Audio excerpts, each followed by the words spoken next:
May na-receive tayong question na related sa gulong at isang side lang daw yung nauupod sa kanyang gulong at ano daw ba yung posibleng problema.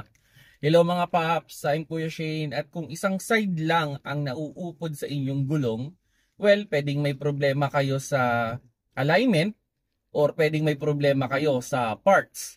Kung sa parts yan, pwedeng may problema yung inyong shock mounting, ball joint, o yung tie rod. So, yan yung posibleng yung i-check dyan. Pwede rin, pwede rin pala, wheel bearing. So, kung sakaling mang medyo hindi pantay, isang side lang, so yan yung mga dapat ninyong ipa-check pagdating sa parts.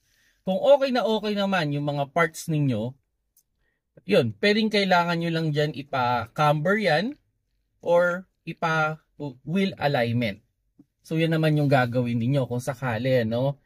Much better yan, dalhin nyo kaagad sa mga repair shop, yung mga especially sa under chassis para ma-check nila. At yun, check nyo na rin yung yung alignment. Normally alignment lang naman ang kailangan ina-adjust lang naman yung tie rod niyan. So ilalagay lang naman sa machine yan. Then i-check nila kung tama ba yung alignment, kung nakatama ba yung camber. Then, kung sakali, need lang i-camber or need lang i-alignment. Pero, pa-check nyo muna din yung mga parts para sigurado rin para isang gawa. Kung may problema sa parts, papalitan na ninyo yung parts na kailangan palitan.